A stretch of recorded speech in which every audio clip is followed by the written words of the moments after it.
guys, this is a full technical install going over everything I'm upgrading on the induction system, including the intake manifold, throttle body, cold air intake, and all the accessories to go along with it. First, you gotta come and remove the fuse for the fuel pump, which is gonna be number 17. Okay, so now that we got that out, we have to crank the engine so that the fuel kind of drains from the fuel injector, since we're gonna be removing those. Let's do it a couple times so that all that fuel goes into the engine. And next step, we're gonna pull off the negative terminal on the battery. Since we are dealing with a bunch of like fuel and all the injectors and stuff, we don't wanna mess anything up. I'm gonna literally remove everything. I'm gonna remove these clamps for the intake and the throttle body. I'm gonna remove this hose for the brake booster. Unclip all these clips. Unclip this clip right here. Take this out. Usually you'll have this line right here connected to the coolant passages for the IACV, but in my case, I don't have it. So just be careful when you do disconnect that because coolant will come out. Now I'm just gonna remove all the throttle cables and start taking this out completely. I'm gonna remove the fuel injectors and the rail. I put a towel under so it could catch all the fuel. I'm gonna loosen them with the breaker bar and then we'll take them off with the impact. It came out like nothing. Oh, don't forget to unplug them. And a good tip for when you unplug them, mark them so that you know which injector they go to. See, number 1, number 2, and so on, 3 and 4. All right, so I'm just gonna set this off to the side so it won't get banged up. I'm gonna leave all the injectors in their spots so I know which ones they go to. Next, I'm gonna take off this ground. So now I'm just gonna go through and remove all the bolts. There's a total of 7 of them. There it is. So then just remove the old gasket. I'm just gonna go through and clean up all this. And then I'm also going to be removing these studs because I have some different studs going on. I'm just gonna tighten these together, start twisting the back one so that the whole thing comes out just like that. And if you do this right, the whole stud will come out like nothing. Just like that, they're out. In order to install this, I actually had to remove these studs. And I'm not gonna be able to use the titanium stud here because I have the coolant bypass on mine. It should kind of slip on here. I'm gonna put in these studs right now. There's one thing I have to switch over, which is this IACV valve, just to this new plate, and we're gonna put a new gasket on there as well. Eventually, I'm gonna get a block off little nipple here, just so it looks cleaner, but for now, I'm just gonna leave it like this.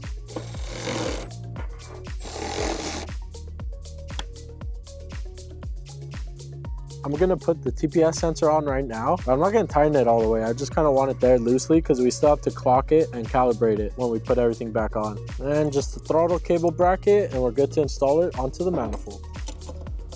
Be sure you install this gasket correctly while you're putting this on. It only lines up one way, so just be sure you do it right. Now I'll take a 6mm hex.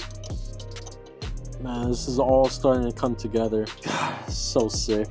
Since I'm going with the cold air intake from hybrid racing, I have to swap this upper hose. So in order to do that, I have to drain some coolant. Down here is a drain for the coolant, and it's just a peacock. You just gotta twist it and let some of the coolant drain out. There's the old one. I have some hybrid racing T-bolt hose clamp kits. This is kind of better for clamping. They look way cleaner too, in my opinion. So I'm just gonna put this one right here. This kit comes with this bracket, this bolt, and this bolt as well. So I just kind of mocked it up just to make sure everything's clear, and now I'm just gonna tighten the clamps down. To drill a hole for the air temp sensor, this goes as close as you can to the throttle body. I'm gonna put it in the back though, so it's kind of hidden away, so I don't have it sticking out the side, you know, ugly eyesore. I don't have an air gun, so I'm just gonna stuff a towel in there so that I could kind of pull out all the stuff that falls in. All right, here it goes. Slide right in there. Okay, so here I'm just putting the intake onto the throttle body with this clamp, and I'm making sure all the sensors are connected. Then I'm gonna go down and put in the filter and just make sure everything's nice and clamped down. So how easy was this install? Can anyone do it? I mean, kinda, but I just recommend doing things right. What does that mean? Buying the right stuff. Like, this supposedly only fits right with the stock intake and all that, so just be careful when you're doing that.